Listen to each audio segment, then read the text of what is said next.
টাকাটা দিয়ে যান ভাই, আমার টাকাটা দিয়ে যান ভাই। এই কিছে ভাই আমার টাকা লয়ে যাইছে গা ভাই। কত টাকা নিয়ে গেছে গা? মাল কি করছে? মাল মাল দিচ্ছিলাম 10 টাকা দিছে না। 10 টাকা নিয়ে গেছে গা। উঠো 10 টাকার জন্য তুমি রুটে পড়ে গেছো গা। আরে বড় একটা হাই রুট না। 10 টাকা বেচলাম আমরা কত টাকা লাভ হই? হ্যাঁ 10 টাকা বেচলাম আমরা কত টাকা লাভ হই? ঘর চলার লাগে। দেখো তো অবস্থাটা, মানে রান্নিকে মাল বিছিলা। ভাই টাকা লয়ে সাইডে আসো সাইডে আসো তো চিন্তা দাও এই মালটা আমার তো। এদিকে বসো সব বোনাস।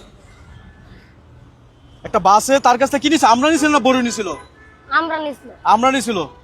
দেখি চলাচ্ছে কিনা। হাই রে, চলে গেছে গা। ওস শিট, একটা মাল নিয়ে গেছে বুঝলাম। সমস্যা ছিল কি তোমার? হ্যাঁ গাড়ি টান্দা গেছে গা, এজন্য কি তুমি পড়ে যাবে গা? তো পিছনে যদি আরেকটা গাড়ি আসতো।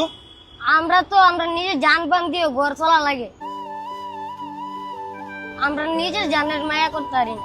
আপনারা তো 10 টাকা হারায় লাগে সমস্যা নেই। আমরা গরিব মানুষ, আমরা 10 টাকা জামে বেচা লাগে, তার লাগতো আমরা। তোমার তো একটা জীবনের মায়া আছে না, তুমি যে যেভাবে পড়ে গেলা গা, এভাবে যদি একটা পিছনে গাড়ি আসে যদি তোমার উপর চলে যেত, এই যে দেখো কত, তুমি কি করতে তাহলে বলো? এরকম ভুল করো না। মানুষ যদি 10টা টাকা তোমার মাইরাতে যায় গা, ঠিক আছে, মানুষ বেশি এভাবে দৌড় দিও না, এভাবে রিক্সে দৌড় দিও না। চিন্তা করে দেখছেন, মানে ছেলেটার কথা কিন্তু মানে হৃদয় বিদারক, মানে আসলে ঘটনাটা কিন্তু একটা মারাত্মক ধরনের দুর্ঘটনা ঘটতেছিল। আর মানুষ একটা জিনিস নিচ্ছে ভালো কথা, আরে ভাই আপনার টাকাটা রেডি রাখেন, একটা বাচ্চা ছেলে 10 টাকা রেডি রাখেন না, একটা জিনিস নিবেন রোডে একটা রানিং গাড়ি থেকে, তো 10 টাকা আপনি দিয়ে তার জিনিসটা নেন না। এই টাকা বাইর করবার আগে আমি মাল দিছিলাম, মিলা যাইছে গা। তো তুমি এত কষ্ট করে যে জীবনের বাজি রেখেছো, তুমি যে ইনকাম করতেছো এই পরিবারের জন্য, এই পরিবারে কে কে আছে? আমার আম্মু অসুস্থ, আর আব্বু রাজমিস্ত্রির কাম করে।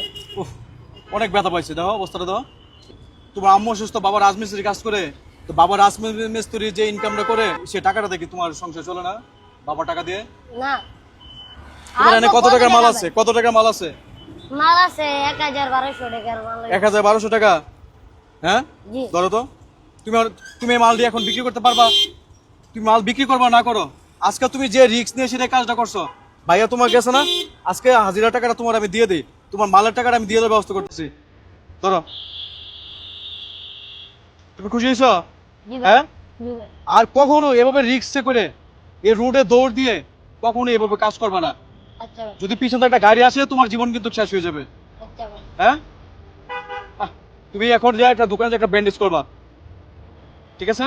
জি ভাই। চিন্তা করে দেখছেন, মানে এই মাসুম বাচ্চাটা একটা মাল একটা বাসে বিক্রি করছিল, ওখানে দামটা না দিয়ে চলে গেছে, কিন্তু সে এই 10টা টাকার জন্য পিছনে দৌড়ে এসে তার হাত পা চুলায় ফেলাইছে।